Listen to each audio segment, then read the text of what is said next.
Praise the lord.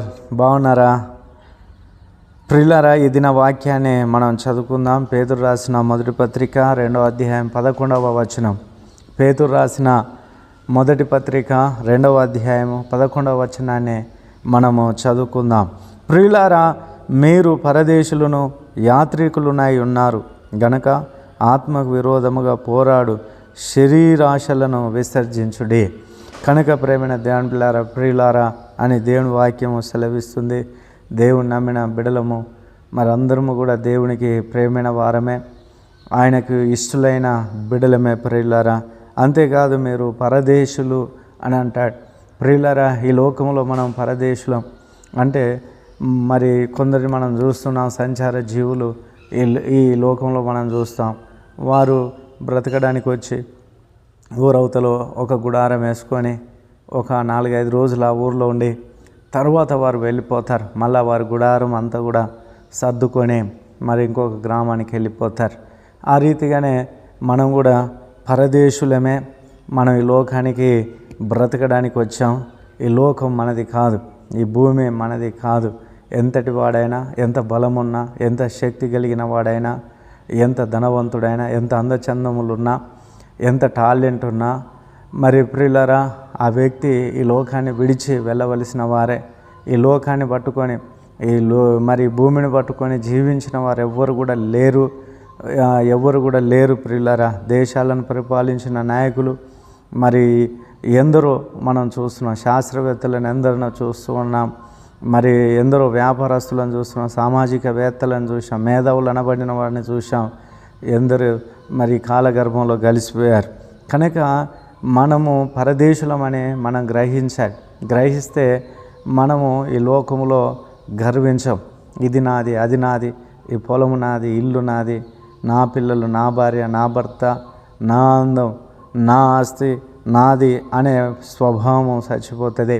కనుక ప్రియులారా, ఏది నీది కాదు.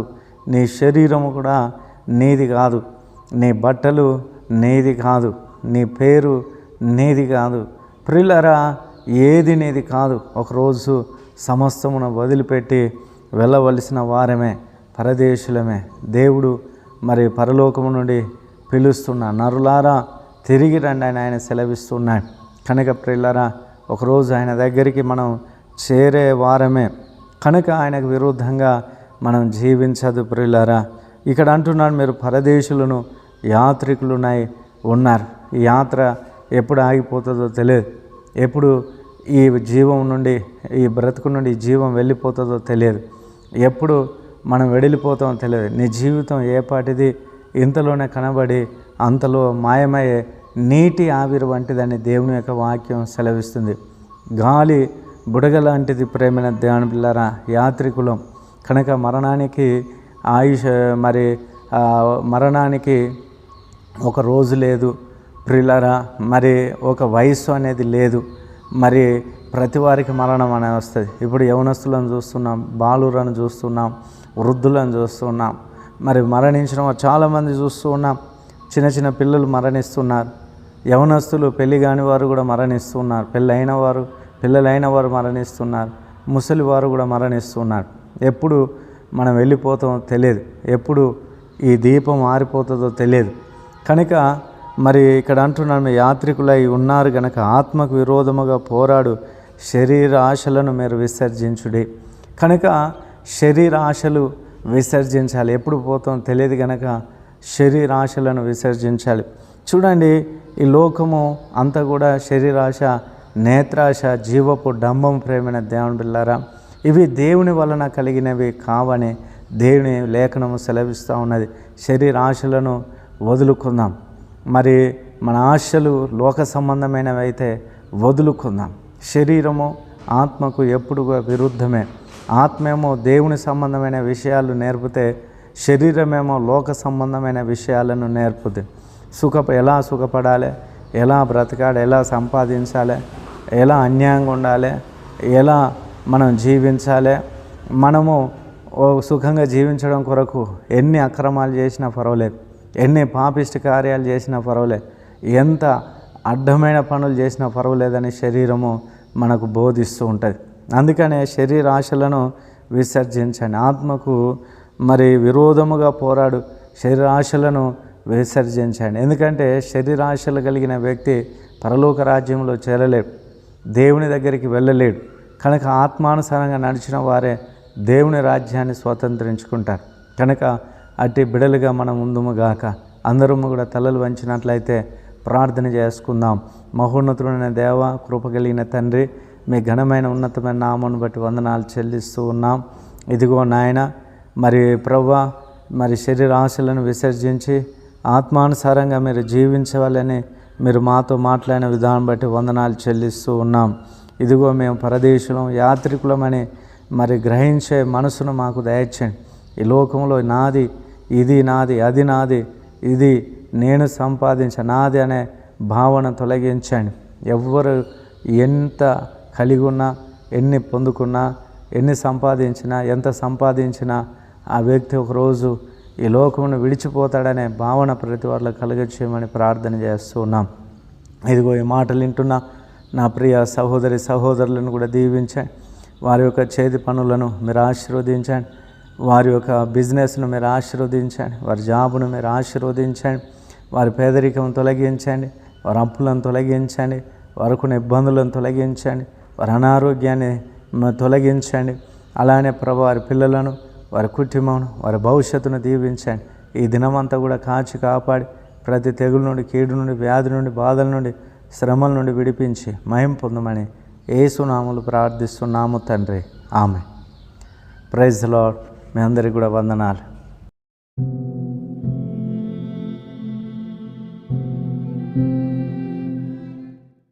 అందరికీ ప్రైజ్ ది లార్డ్. బాగున్నారా? నేను బాగున్నాను, మీరు బాగున్నారా? గుడ్ మార్నింగ్ ప్రేమైన వారలారా. ఈ దిన వాక్యాన్ని మనం చదువుకుందాం. నీ ఆజ్ఞల జాడను చూచి నేను ఆనందించుచున్నాను, దాని అందు నన్ను నడువజేయుము. ప్రేమైన దేవుని బిడ్డలారా, దేవుని పిల్లలముగా దేవుని ఆజ్ఞలను బట్టి ఆనందించే బిడ్డలుగా మనం ఉండాలి. దేవుడు అనేకమైన ఆజ్ఞలు మనకిచ్చాడు. ఈ ఆజ్ఞలు మరి 10 ఆజ్ఞలు కనబడతాయి. కొత్త నిబంధనలో కూడా 2 ఆజ్ఞలు కనబడతాయి. ఇంకా అనేకమైన ఆజ్ఞలు కూడా దేవుడు మనకిచ్చాడు. మరి ప్రేమైన దేవుని పిల్లారా, 7 దినాలు మనకిచ్చాడు. ఆ 7 దినాలు 6 దినాలు మరి మనం పని చేయమని, 7వ దినమైన ఆదివారము మరి విశ్రాంతి దినముగా పాటించమని దేవుడు చెప్పాడు. ధర్మశాస్త్రంలో అది శనివారం ఉండేది. కానీ యేసుక్రీస్తు ప్రభుల వారు ఆయన పునరుత్థానుడై తిరిగి లేచిన తర్వాత అది ఆదివారముకు మార్చబడింది. ఇంకా అనేకమైన ఆజ్ఞలు మనం చూస్తున్నాం. దశమ భాగం గురించి కూడా దేవుడు ఆజ్ఞాపించాడు. నువ్వు ఇచ్చి పరిశోధించిన ఎడల ఆకాశపు వాకిళ్ళని విప్పి పటజాలని దీవెనలు మీ మీద కురిపిస్తానని దేవుడు చెప్పాడు. మీ పంటను తినివేసే పురుగుల కాడ నుండి నేను గద్దిస్తాను అని దేవుడు ఆజ్ఞ ఇచ్చాడు. ఇలా అనేకమైన ఆజ్ఞలు మనకున్నాయి. దేవుని ఆజ్ఞలను బట్టి మనం ఆనందించాలి. కొందరు అవి భారమైనవి అనుకుంటారు.